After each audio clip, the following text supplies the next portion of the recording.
ఐపీఎల్లో royal Challengers బెంగళూరుకు అదిరిపోయే ఆరంభం దక్కింది. ఆర్సీబీ అభిమానులు కోరుకున్నట్టుగానే బెంగళూరు ఆట తీరు సాగింది.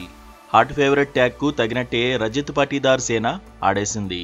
డిఫెండింగ్ ఛాంపియన్కు ఫస్ట్ పంచ్ ఇచ్చింది. టాస్ గెలిచిన బెంగళూరు జట్టు వచ్చిన ప్రతి అవకాశాన్ని అడ్వాంటేజ్గా మలుచుకుంది. కోల్కతా నైట్ రైడర్స్ను ఆడేసుకుంది. వేలం తర్వాత ఆర్సీబీ పరిస్థితి ఏంటా అని ఆందోళన చెందిన అభిమానులకు ఎలాంటి టెన్షన్ అవసరం లేదని తొలి మ్యాచ్తో క్లారిటీ వచ్చింది. బ్యాటింగ్ బౌలింగ్లోనూ రాయల్ ఛాలెంజర్స్ బెంగళూరు అదుర్సనిపించింది. కేకేఆర్ కెప్టెన్ రహానే మెరుపులు మెరిపించిన రాయల్ ఛాలెంజర్స్ బెంగళూరు ఆత్మవిశ్వాసాన్ని కోల్పోలేదు. బ్యాటర్స్ తప్పులు చేసేలా చూసింది. కట్టుదిట్టంగా బౌలింగ్ చేసి మ్యాచ్ను మలుపు తిప్పింది. కృణాల్ పాండ్యా బంతితో మాయ చేయడం రాయల్ ఛాలెంజర్స్ బెంగళూరుకు కలిసొచ్చింది. 200కు పైగా స్కోర్ చేయడం ఖాయమనుకున్న దశ నుంచి కేకేఆర్ను ఆర్సీబీ 174 పరుగులకే పరిమితం చేసింది. ఆ తర్వాత టార్గెట్ చేజ్లో బెంగళూరు ఓపెనర్లు ఫిల్ సాల్ట్, విరాట్ కోహ్లీ చెలరేగిపోయారు. ముఖ్యంగా ఫిల్ సాల్ట్ బాగా అలవాటైన కోల్కతా పిచ్పై దుమ్ము రేపాడు. తన పాత టీం నైట్ రైడర్స్ పై కసి కొద్దీ బ్యాటింగ్ చేశాడు.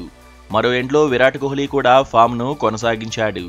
ఛాంపియన్స్ ట్రోఫీలో రాణించిన విరాట్ ఐపీఎల్ తొలి మ్యాచ్లో తగ్గేదే లేదన్నాడు. మెరుపు షాట్లతో విరుచుకుపడ్డాడు. దీంతో పవర్ ప్లేలోనే నైట్ రైడర్స్ ఆశలు వదులుకునేలా ఓపెనర్లు దంచేశారు. క్రీజ్లో ఉన్నంతసేపు రజత్ పాటీదార్ సైతం మెరుపులు మెరిపించాడు. ఆ తర్వాత లివింగ్ స్టోన్ కూడా చెలరేగిపోయాడు. దీంతో మరో 22 బంతులు ఉండగానే రాయల్ ఛాలెంజర్స్ బెంగళూరు విజయం సాధించింది. సీజన్లో బోనీ కొట్టింది. విరాట్ కోహ్లీ 36 బంతుల్లోనే 59 పరుగులతో నాటౌట్గా ఉన్నాడు.